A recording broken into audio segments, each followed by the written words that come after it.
Hey everyone, I'm popping on here this morning. I'm kind of been getting out of funk the last couple of days, and as I was kind of sitting and refocusing on God and kind of regrounding myself, this topic started shifting into place for me. So I'm getting on here and I'm going to share, and I'm hoping that it's encouraging and as convicting for you as it is for me.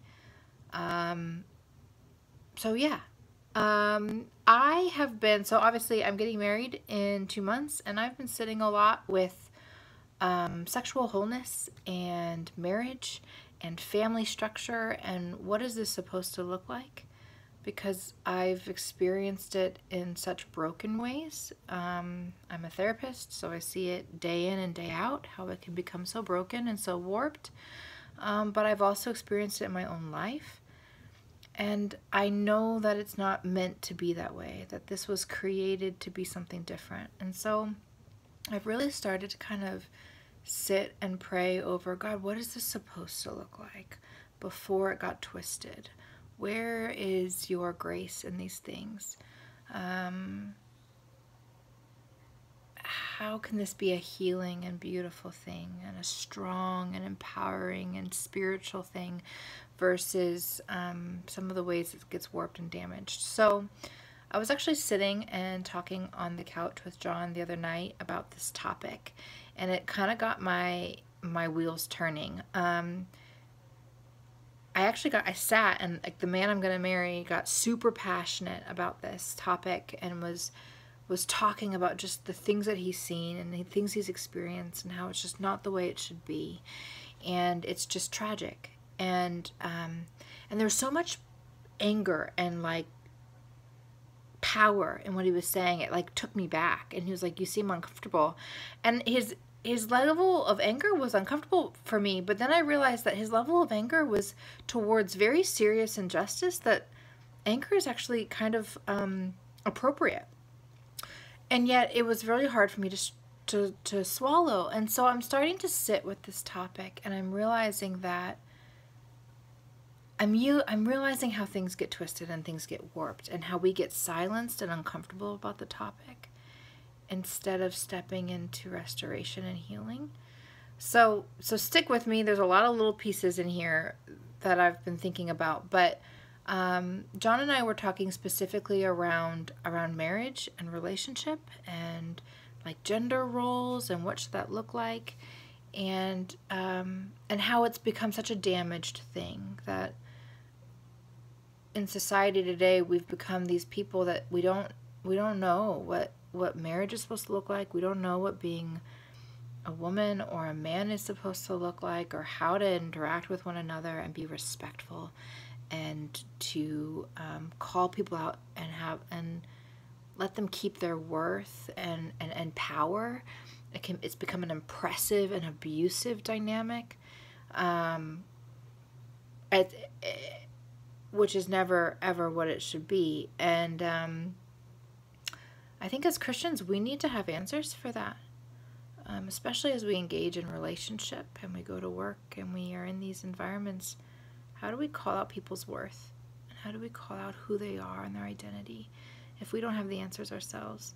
And I sat and I went all the way back to the beginning, because it's kind of overwhelming just how broken it's become, and the oppressed and the abused, and how there's this cycle that happens. Sometimes this vicious cycle as you're oppressed and you're abused, and then you fight back and you start pushing back. But then sometimes the oppressors and the abusers, or the victims, can become the oppressors and the abusers. And we see this in psychology all the time.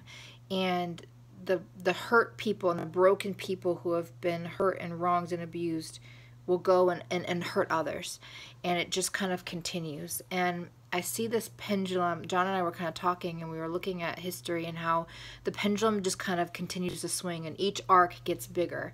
Like there's this retaliation and this fight back, and each wound becomes bigger, and the reaction and the retaliation is bigger, and it just kind of keeps spiraling out of control.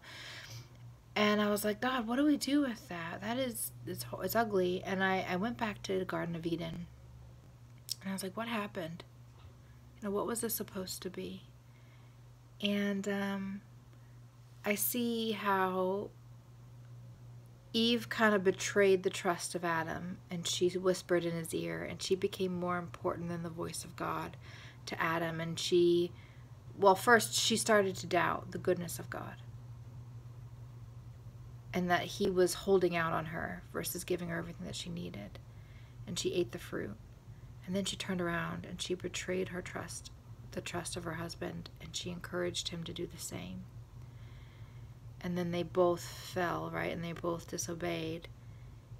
And God comes and he talks to them and he says, because you did this, Eve's desire and women's desire will be for their husbands, and their husbands will rule over them.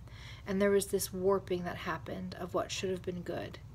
And because of the distrust, and we have to start guarding ourselves against each other, there was this oppression that was happening, even from day one. And so I was sitting with that, and I was realizing how the pendulum began to swing. And something that should have been protective and good and healthy and right and together and intimate and one flesh became this oppression and this disappointing and betraying dynamic.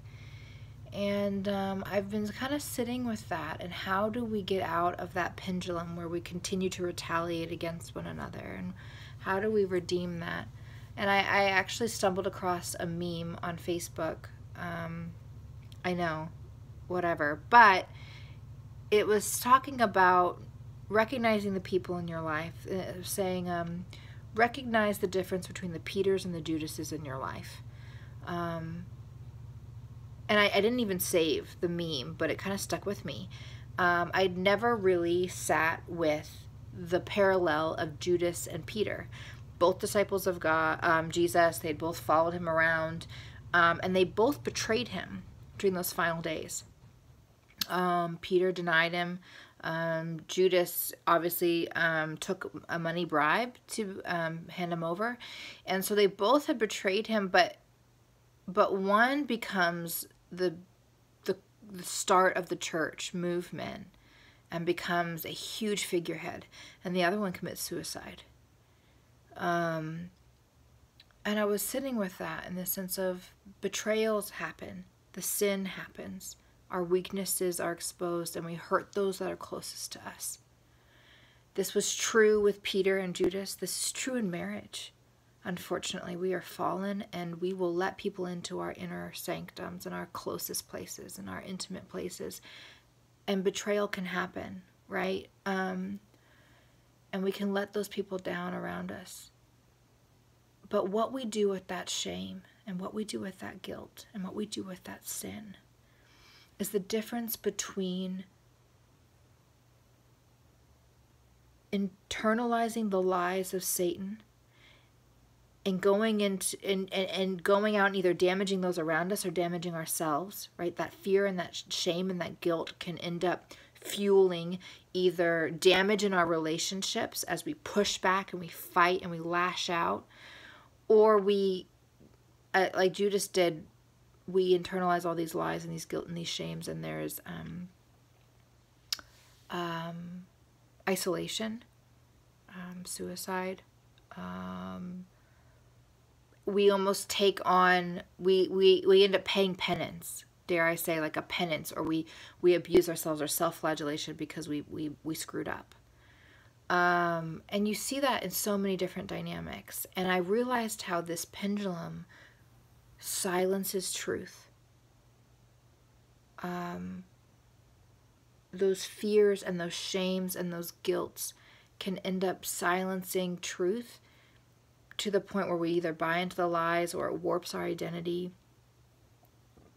or we feel like we have no right to speak truth, or to call out truth in others, or to be loving and speak what is true with those around us, because like, who am I to speak? I've messed up.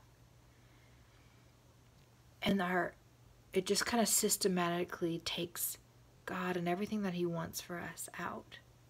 And we end up just in this vicious cycle and this pendulum swinging. And versus what happened with Peter, where he screwed up. He had no right. He was clearly not worthy. He wasn't worthy, and yet he had to accept the love and the forgiveness and the redemptive power and the grace that Jesus offered him, which can be the hardest moment. And so as we sit in these places where Satan has tapped the pendulum and it has just continued to swing and it gets more and more destructive, marriage and family being a great example, I'm realizing that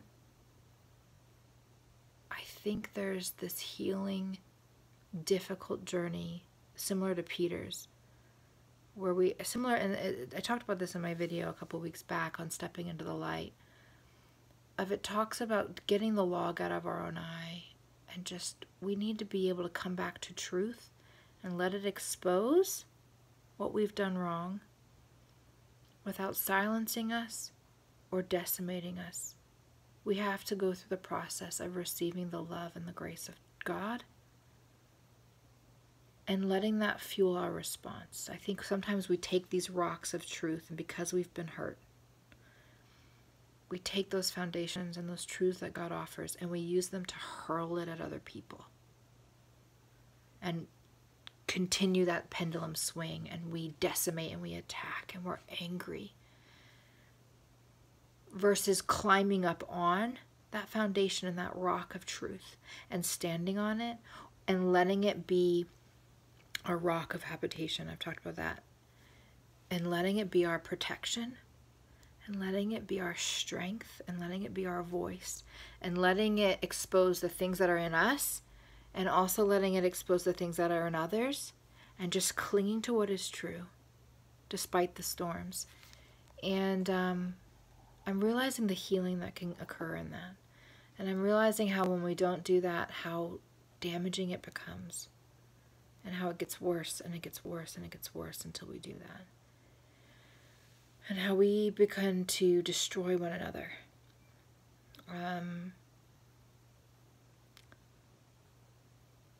So I don't know where this finds you today. I don't know where that pendulum is swinging in your own life and where those damages are continuing. But I'm sitting with how the lies of Satan create resentment, and they create manipulation and shame and silence and retaliation. And how when we have the truth of God, somehow the truth of God, and when we stand up on that rock, it stops the pendulum cold. And suddenly there is no more swinging, and it is just steady and straight and orienting, and it protects. I get this image from Ephesians, where it talks about the shield of faith will extinguish the flaming arrows of the evil one. And there is this, when I step up onto the rock of truth, when I step onto his foundation, it protects me. If I put my faith in that, it will protect me, even though there are some absolutely real threats and some damaging things going on, and the lies of Satan are real. My faith in him will protect me. And so I hope this is encouraging. I hope this is as helpful to you as it is for me. I'm realizing that in my own shames or in my own fears, it's scary to say those things so resolutely and to speak truth, because I am not worthy. I fall short. But I'm realizing that anger against injustice and anger against this pendulum is 100% appropriate. And watching John the other night, I realized it's right to be angry, because Satan has poked the pendulum and he has let us destroy one another. And that is angering. That is wrong. And we should be angry that that has occurred. And yet we have to be able to step into these places with anger against injustice, but also the courage and the humility to recognize that we also fall short, and that we have been a part of that pendulum swing too, and that I have to own my own side of that as much as I have to speak truth and expose it in others. And that this is not a rock that I throw at you.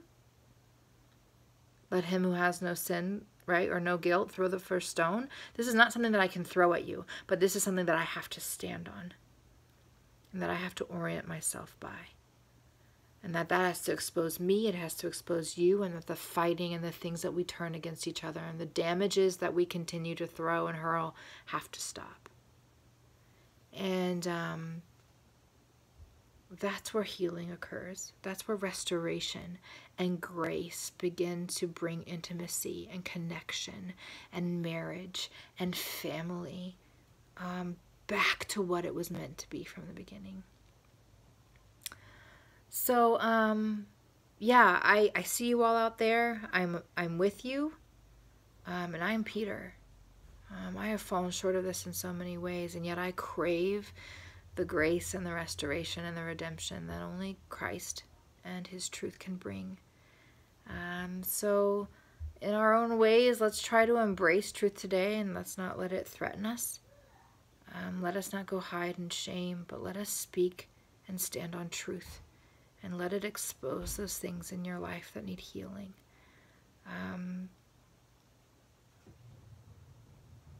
Because like Peter, that's where the true power is. Our power is not in our deservedness.